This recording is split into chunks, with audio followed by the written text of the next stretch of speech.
on se retrouve avec Franz Fabien qui va nous parler de son parcours inspirant et de ce qu'il fait actuellement. Let's go, c'est parti. Franz, comment ça va? Eh ben écoute Axel, ça va. Est-ce que tu peux nous parler un petit peu de toi, qui tu es, quel est ton parcours, qu'est-ce que tu as fait? On veut tout savoir, tout. Ben écoute, je suis né en Guyane déjà, c'est important de le dire.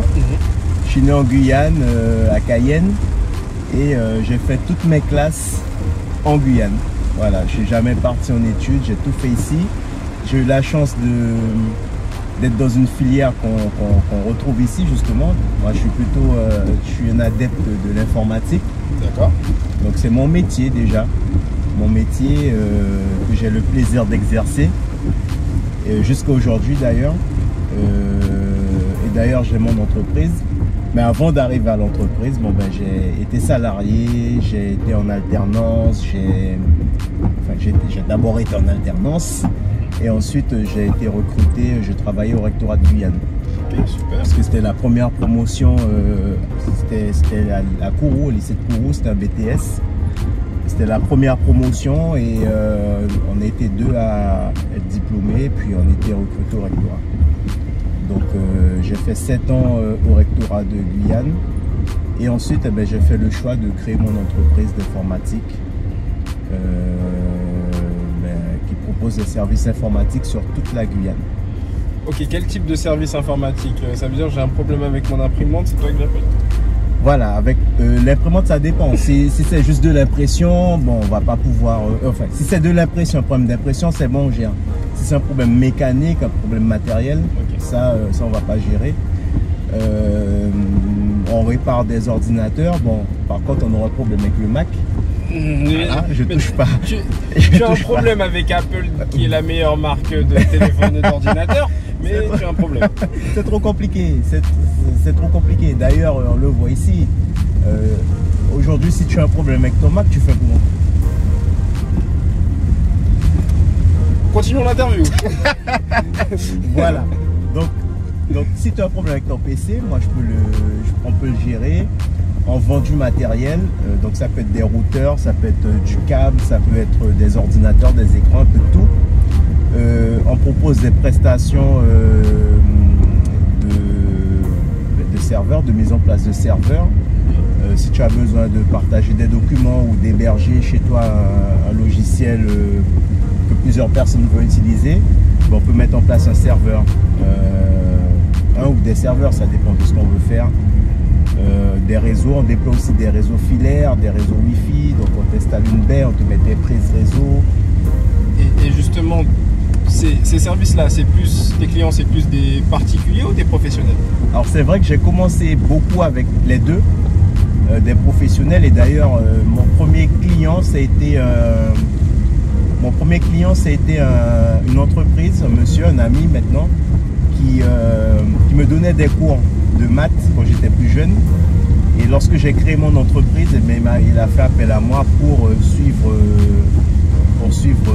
la gestion de son parc informatique. Et c'était un tremplin pour moi pour d'ailleurs apprendre autre chose, puisque à un moment il m'a demandé Franck, est-ce que tu connais, j'aimerais numériser des documents qui sont remplis par mes enseignants à la fin de chaque cours. Et en fin d'année, je me retrouve avec pas mal de documents, du papier que je dois en tout cas jeter. Il m'a demandé une solution pour pouvoir pallier à ça. Et je lui ai dit ok, il n'y a pas de souci, je vais trouver un truc pour toi. Et j'ai cherché. J'ai pas trouvé de solution déjà faite qui s'adapterait à son besoin. Pour ne pas perdre la face, j'ai dû me lancer dans le développement. Ok. Voilà, donc j'ai passé des jours, des nuits entières à essayer de comprendre comment ce truc-là fonctionne, comment on code. Et j'ai pu lui coder son application qu'il a utilisée jusqu'à la fin parce qu'il est parti en retraite maintenant, jusqu'à la fin de l'entreprise. Il a utilisé le logiciel que j'ai développé pour lui, où on a aussi ajouté des fonctionnalités. Et ça, voilà, c'est la première fois que tu développais, ouais, ou que tu codais? Première fois que je développais, que je codais. Et d'ailleurs, ça m'a permis, cette compétence-là que j'ai acquise m'a permis de développer, de rentrer dans ce dont on va sûrement parler plus tard, de Bon Petit Côté. Ça m'a permis de mettre en ligne mon site Bon Petit Côté. Et ben sans transition, c'est quoi Bon Petit Côté? Bon Petit Côté, c'est le reflet d'une passion pour mon pays en fait.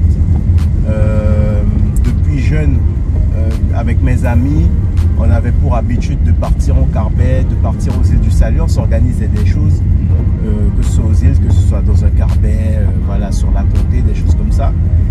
Un jour, je me suis acheté aussi un jet ski, un truc d'occasion, et je commençais à pas mal bouger.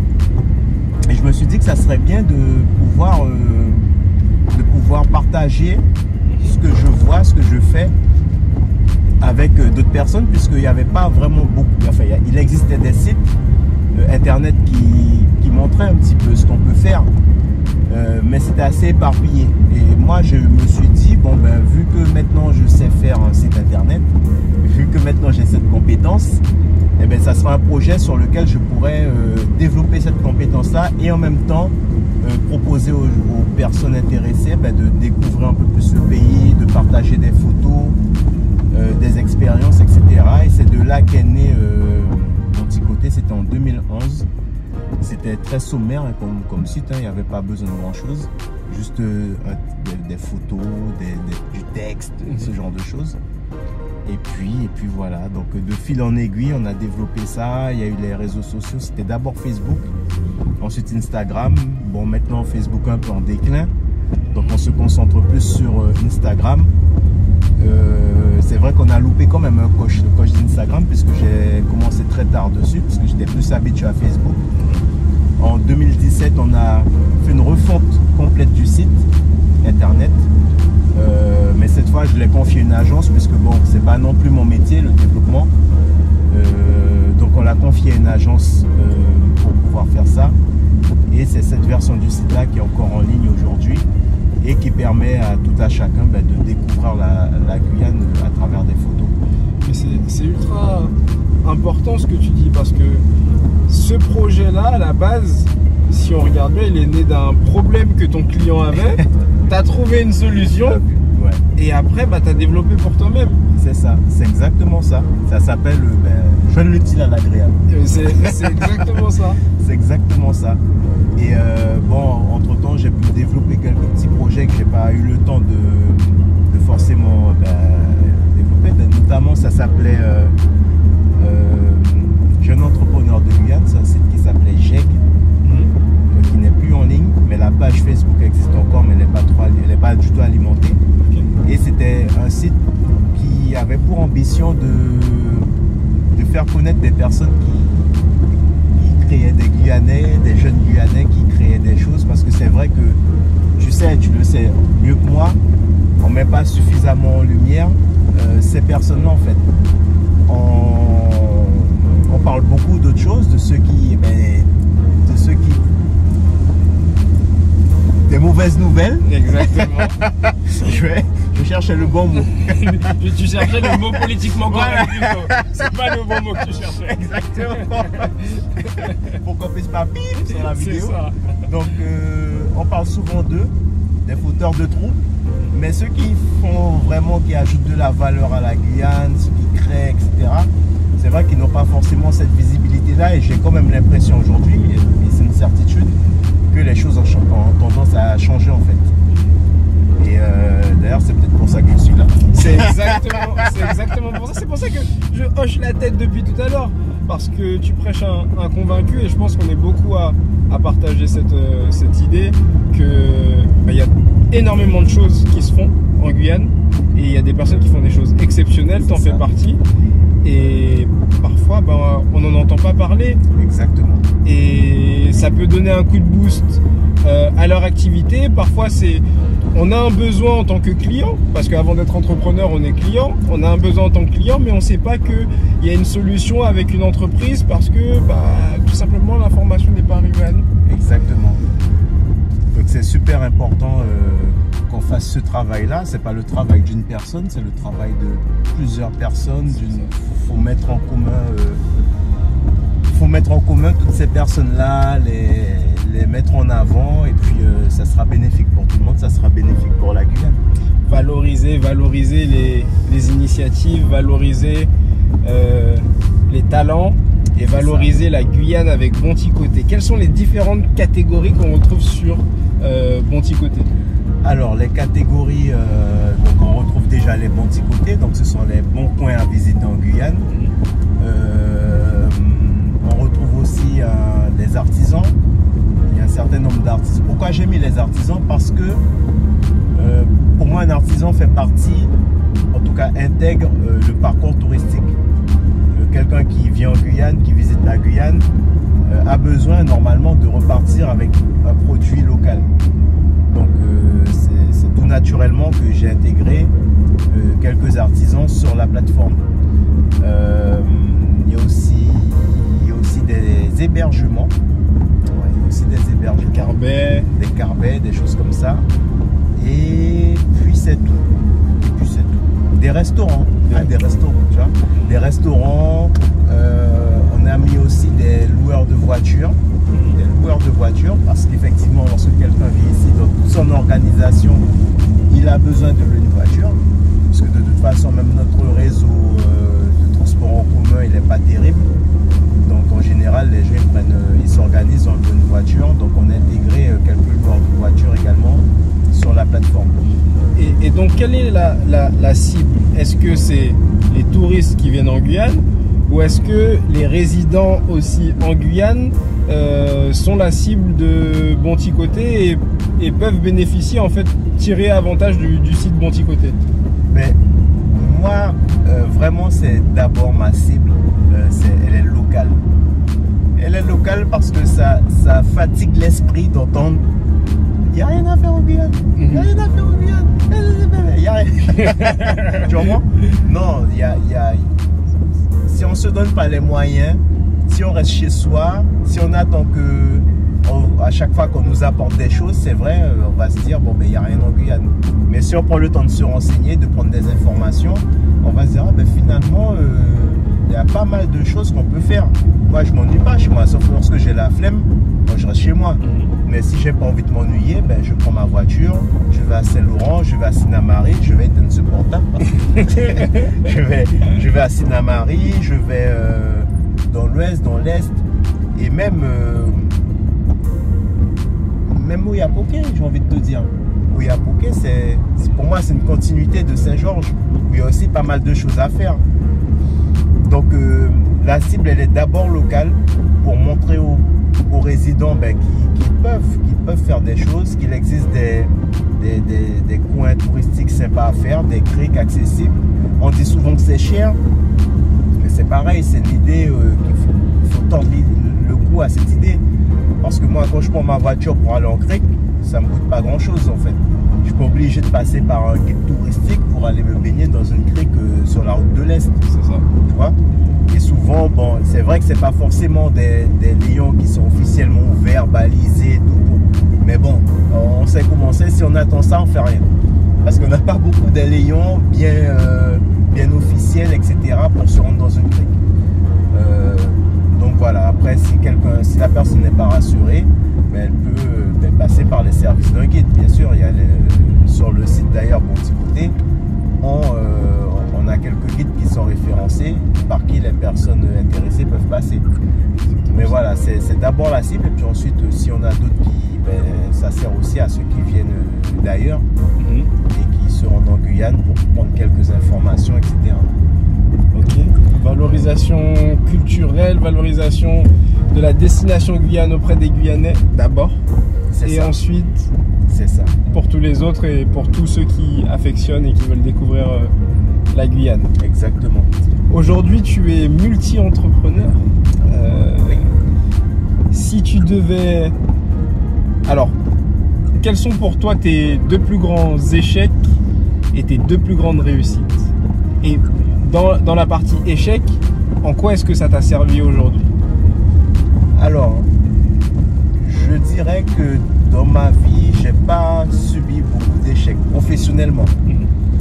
Puisque, comme j'ai expliqué, je suis sorti de l'école, j'ai trouvé du travail tout de suite, j'ai démissionné de mon poste que j'avais au rectorat, j'ai créé mon entreprise, j'ai pas eu trop de difficultés puisque j'estime être bon dans ce que je fais, je le dis. Hein. Mais alors, tu vois, je le dis parce que c'est ça. Mais il faut, ça c'est très important, tu vois.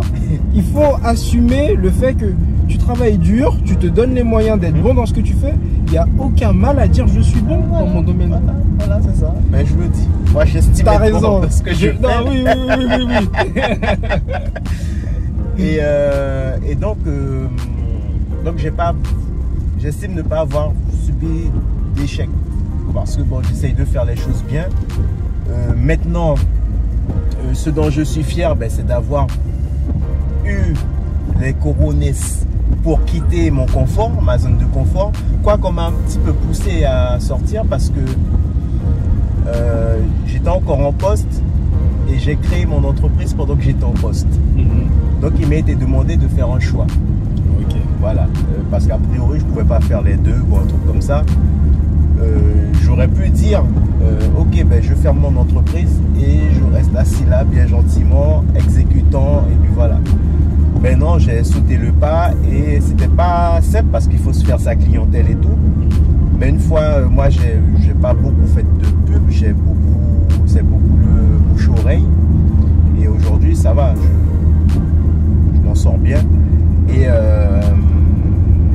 s'il fallait refaire des choses, peut-être que j'aurais commencé plus tôt. J'aurais entrepris plus tôt, je pense. Vraiment, c'est... Après, je peux pas dire si... Parce que j'ai quand même appris des choses, où j'ai quand même appris pas mal de petites choses. Mais s'il y a quelque chose que j'aurais refait, c'est peut-être partir plus tôt, créer plus tôt. Parce que lorsqu'on est dehors, lorsqu'on sort de sa zone de confort, là on voit plus large, on voit plus grand, on voit plus de choses. Que lorsqu'on exécute juste ce qu'on nous demande de faire, on vient faire nos heures, on a fini. On voit plus de choses lorsqu'on est vraiment à sa charge. On est dos au mur.